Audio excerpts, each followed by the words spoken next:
Boy, let's go ahead and get to it, shall we? This has been quite the year for Stephen King, but here we go.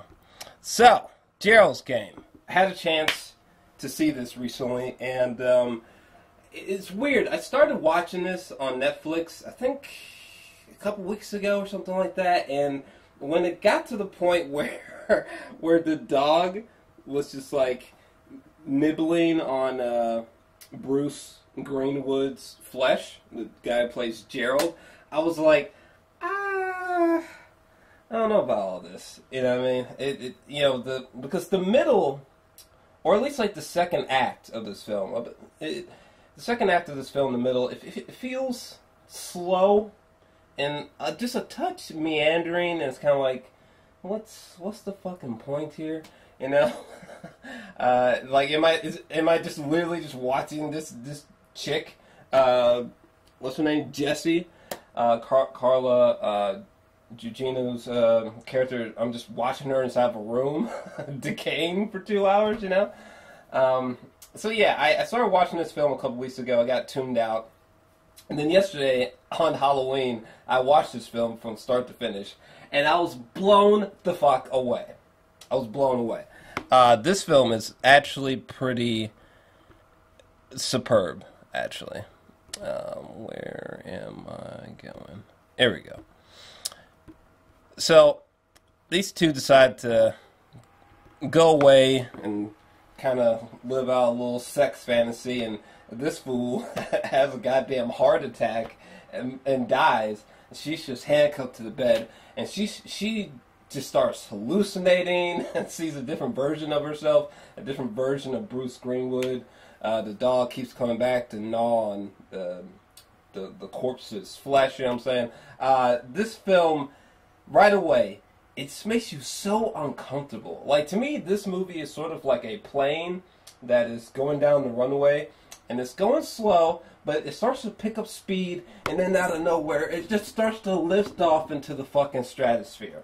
Okay, into Creepville, in the case of this movie, because my God, I was, this movie kind of reminds me of Takashi Mike's Audition, actually, where in that film, it's a similar structure. It starts off in kind of a boring or meandering way, and then out of nowhere, as the movie goes on, it just gets creepier and creepier until it's just utterly terrifying, and you're just suffocated by the fucking creepiness. And yeah, the performance between Bruce and Carla is just ingenious in this film. They are both perfectly cast. They have fantastic chemistry with each other, and seriously, this might just be not only the best performance that I personally ever seen from Carla, but this is one of the top best female performances I've seen so far this year. She is incredible, okay? Not only does she have to play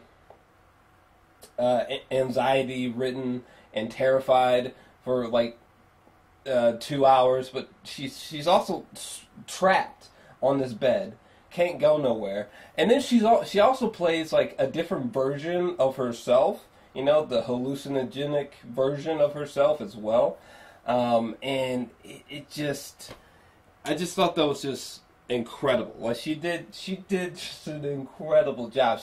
Her performance, it was never cheesy, it was never cringy. I mean, her performance always had me wincing and just like, oh my God, woman, you are fucked. You are fucked. Though, if I was in her situation, I would have tried to maybe kick out one of the beams or try to throw my back against the backboard until it broke or something. But in all fairness, that thing is probably hard as fuck, and she was just so fucked. Oh my God. That is terrible.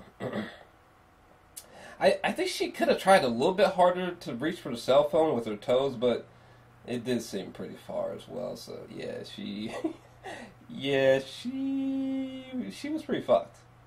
My God, was she fucked. Anyway, Moving on. What else can I say about this film? Oh my god! Another thing that was interesting about this film is that it becomes a very dark and thought-provoking character study of Jesse, and this memory sequence was so fucking difficult to watch, particularly with the performance from Henry Thomas.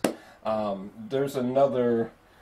This moment was just god fucking awful. I had to look away a couple times. That was difficult to watch.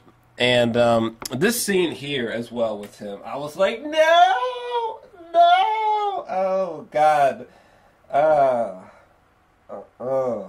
that poor girl, Jesus, that scene was fucked up. So yeah, the movie becomes her being trapped, and then simultaneously a very thought-provoking character study, right? And then we get to this motherfucker right here. Actually, I think I'm going to have to go full screen for this one. Hold on. I'm going to have to go full screen for this one. Because this son of a bitch right here, the Moonlight, I think he's called the Moonlight Man or some shit. Oh, well, first off, this is one of the images of the film that has like seared into. Are we still recording? Oh, I thought we weren't recording for a second. But that is one of the moments that has seared itself into my brain. That image of him at the end of the fucking hallway was so fucked up. Okay, I like. The execution of this Moonlight Man was so goddamn creepy. I know the first time that he comes into the film, I was just like, you know what I'm saying? And then, when we find out that he's real, right? Like he's some real guy having sex with corpses and stealing jewelry and. When Carla, when Jesse goes to court, this motherfucker is in some kind of handcuff or plastic. There's something plastic binding his hands. The name escapes me. But anyways, he fucking just like pulls his hands apart, rips off these handcuffs, and he says something to her that she said while trapped in the room, I think. And I was just like, what the fuck? What does this mean? What does this mean? This guy is real? He was actually in her house, but he didn't do anything? What the fuck? What the fuck? What the fuck? The whole backstory behind this man was so disturbing. It was just, it creeped me out. It disturbed me so bad. It reminded me of like the first time I heard about what's that stupid sumbitch's name? Jeffrey Dahmer, you know? Oh my god, it was just so disturbing. And then this moment right here, right, when she after Carla gets free and she's driving in the woods and shit, and then right before she crashes, his ass fucking leans up to her ear and he's like, and then just bam with the car. I'm telling you, the last like 10-15 minutes of this movie just blew me out. Just blew me out. All the moments that I thought were really slow, lingered too long, felt repetitive. It was all made up with the third act of this movie. Because my God, just look at that disturbing image. And this is where the film just takes everything to a whole new level right here. Right here, okay? My God. I remember when she first starts talking about this concept of like cutting her wrists to get free because it'll be slick like oil or whatever she said. And I was like, wait. She's gonna cut her wrist. What? And then when she starts cutting right here and fucking cutting all the way up there, and these are like deep stabs, deep cuts, deep drags, right? Basically, the skin on her hand becomes so loose that like it almost becomes like a skin glove. You know what I'm saying? And literally, Like, if this was the skin on her hand, right?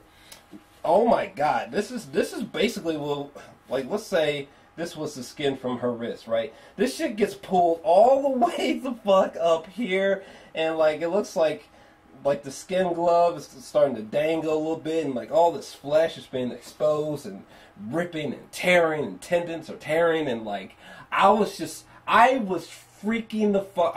I wish I had seen this in theaters, because I feel like me and the crowd would have just been like, no, oh God, oh no, oh no. Like the face that I was making when she was ripping her hand through that goddamn handcuff. I was literally like this. I was just like, that's the best impersonation I could do of my reaction. I was just frozen like that for like minutes. It was just so bad. Oh my God, I felt like Lee Winnell in the first Saw. I was just like, no! It was so bad. It was so bad. Jesus Christ. That scene right there might as well just be worth price of admission alone, to be honest with you.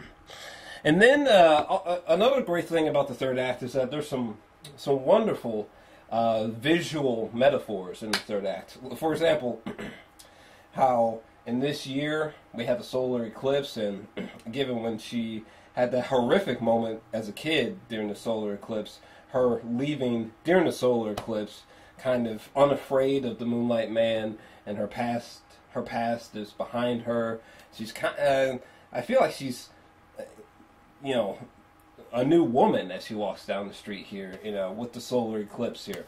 Or the moment where there's that sequence where, like, it's her younger self and her older self sitting next to each other watching that solar eclipse from the past. Those visual metaphors really kind of deepened the character study quite a bit. And I think there's a few other Easter eggs like that within the third act that I definitely really appreciated, and definitely helps with a repeat viewing.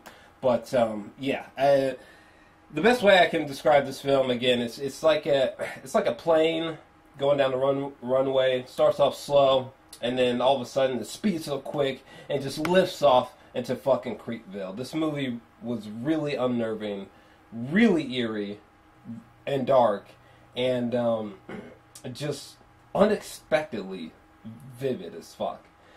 Personally, I'm feeling like a 9. I'm gonna go 9 out of 10 on this one.